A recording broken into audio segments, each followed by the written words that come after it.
कौन कव्वाली गया है? डॉक्टर नितिन राउत अभी तो इसमें बीच में। गलत क्या है? हाँ, गलत क्या है? नमस्कार, मैं हूं अनुष्का राय और आप देख रहे हैं इंडिया फैक्ट न्यूज। आइए नजर डालते हैं आज की खबर की ओर। आइए अब हम बात करते हैं सलीम सर से, जो कि टेकनई बस्ती के जाने माने लीडर है। पहले आप कांग्रेस पार्टी में थे, लेकिन कई सालों से अब MIM में है।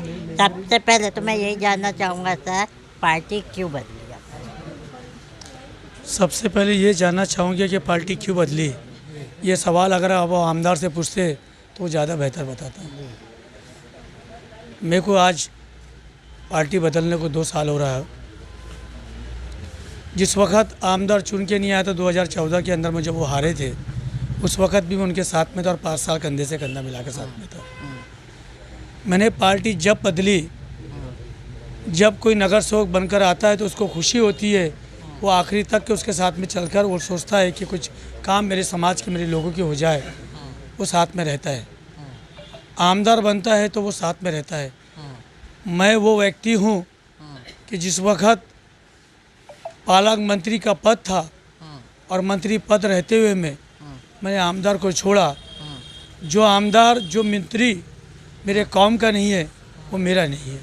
मैंने इसलिए पार्टी बदली। तो लोग अभी तक के साथ में है, मैं उनसे आज भी फिर से सवाल करता हूँ कि आप जब मंत्री थे उस वक़्त उन्होंने 8,686 लोगों को रोज़गार दिया, और वो रोज़गार मंत्रालय में रहते हुए, ऊर्जा मंत्रालय जो उनके पास में सबसे बड़ा मंत्रालय था, 5,000 रुपये पेमेंट से वो लोग लगे थे। आज 36,000 रुपये पेमेंट है और पक्की ड्यूटी करके वो रह रहे। उसमें जो लोग कार्यकर्ता आज काम कर रहे मुस्लिम समुदाय के, उनमें से किसी एक घर का व्यक्ति को उन्होंने रोज़गार दिया क्या? पहले तो ये मैं पूछना चाहता हूँ।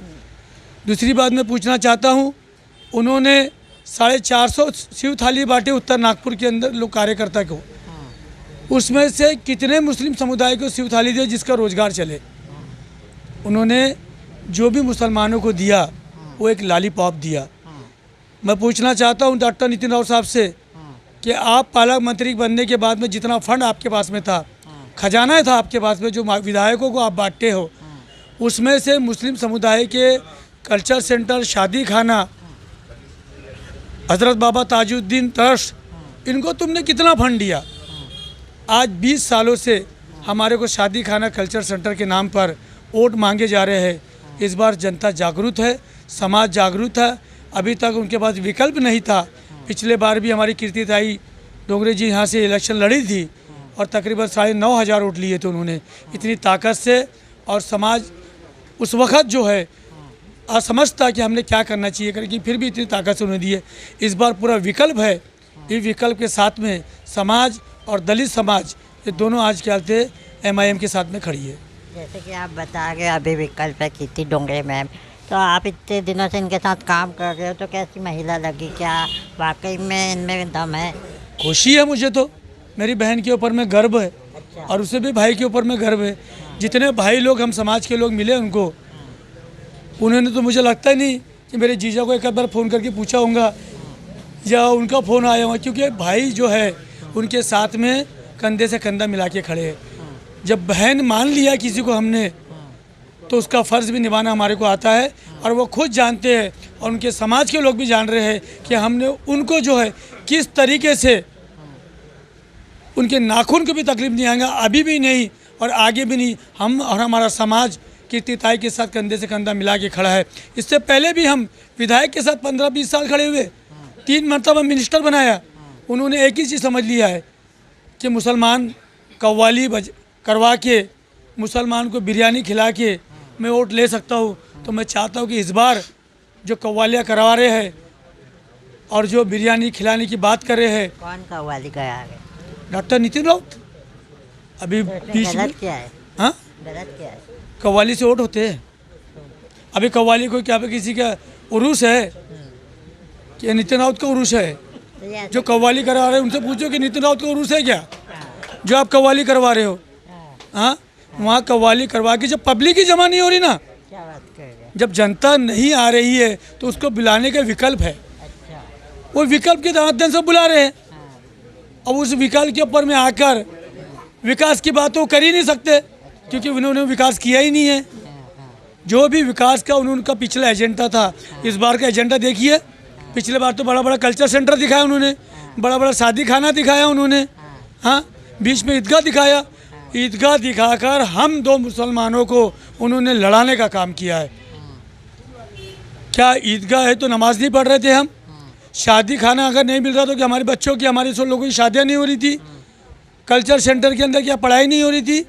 आप झूठे आश्वासन देकर इन्होंने 20 सालों से हमको जो है बेवकूफ़ बनाने का काम किया है। अब जनता बेवकूफ़ बनने वाली नहीं है। इस बार जो है जनता पूरी ताकत से जो है मजलिस इत्तेहादुल मुस्लिमीन की कैंडिडेट कीर्तिदाई डोंगरे के साथ में और अपने पतन के साथ में खड़ी है। और कुछ कहना चाहेंगे आप जाते जाते? मैं शुक्रिया अदा करना चाहूँगा पूरे उत्तर नागपुर के लोगों का, वोटर्स का, मुस्लिम समुदाय का, दलित समुदाय का, कि आपके पास में मेरे बारे में भी कई बातें आएंगी, मेरे बारे में भी कई बातें की जाएंगी, कीर्तिदाई के बारे में भी कई बातें की जाएंगी। जैसे जैसे समय करीब आएगा वैसे वैसे कई बातें आएंगी। अब अफवाह पे ध्यान ना दे।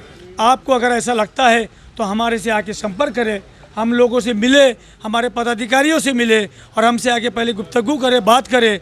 अगर हम सच और सच के साथ में झूठ का हम बिल्कुल हम पहले करेंगे, उसके बाद में जनता उसके बारे में सोचे। फिलहाल अभी के लिए इतना ही। यदि आप हमारे चैनल पर विज्ञापन देना चाहते हैं तो नीचे दिए गए मेल आईडी या कॉन्टैक्ट नंबर पर संपर्क कर सकते हैं। और इंडिया फैक्ट न्यूज से जुड़ने के लिए हमारे पेज को लाइक और सब्सक्राइब करना ना भूलें। अगली खबर तक के लिए फिलहाल मुझे दीजिए इजाजत। धन्यवाद। हमारे चैनल को सब्सक्राइब करें और बेल आइकन दबाना ना भूलें।